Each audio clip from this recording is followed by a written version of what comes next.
Hey everyone, welcome back to Corporate Decoder, the place where we pull back the curtain on corporate filings. And let me tell you, this latest report from Aclarion Inc. is all about a big boss coming on board, and we're going to decode what that really means for the company's future. So what we have here is an 8K filing from Aclarion Inc.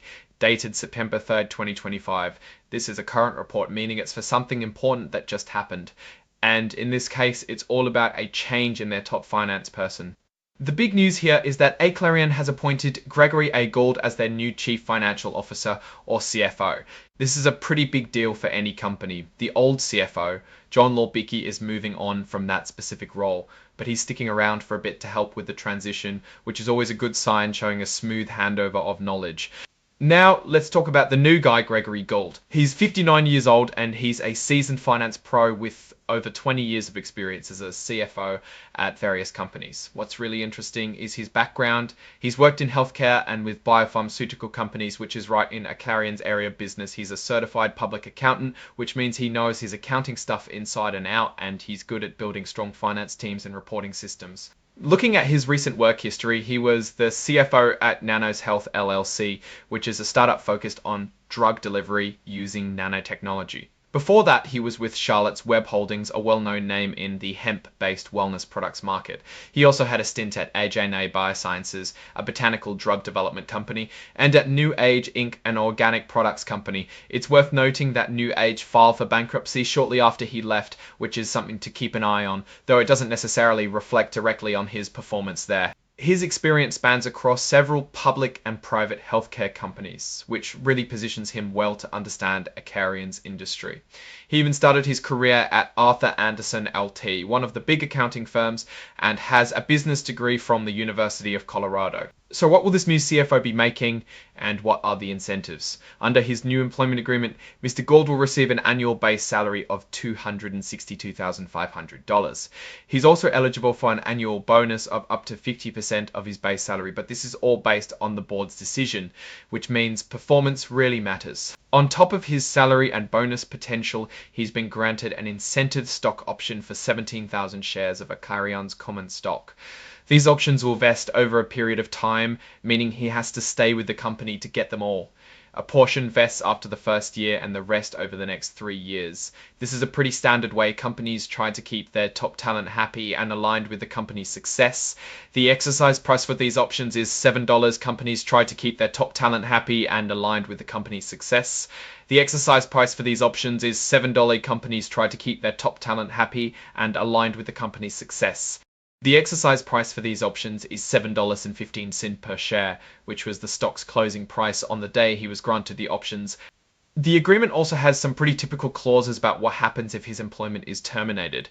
If Aclarion lets him go without a good reason, or if he decides to leave for a good reason, like a significant change in his duties, he's entitled to 12 months of his base salary and 9 months of health insurance coverage. This is often called a golden parachute, and it's there to protect executives during uncertain times or sudden leadership changes. As you'd expect, the agreement also includes clauses about keeping company information confidential and not poaching employees or customers for a period after he leaves. These are standard practices to protect the company's sensitive data and business relationships. The company also put out a press release on September 3rd to announce this hiring, which is part of their commitment to keeping everyone informed under Regulation FD, which just means they need to share important news with everyone at the same time, not just a select few. Finally, the filing lists the exhibits, which include the full employment agreement and the press release. These are the official documents that back up everything we've just discussed. Now, let's put on our analyst hats and see what this all means. The appointment of a seasoned CFO like Gregory Gould is generally a positive sign. It suggests Aclarion is serious about strengthening its financial leadership, especially given the complexities of the biopharmaceutical industry. His background in similar sectors indicates he can hit the ground running and understand the financial nuances quickly. However, his tenure at New Age, which later faced bankruptcy, does raise a slight question mark.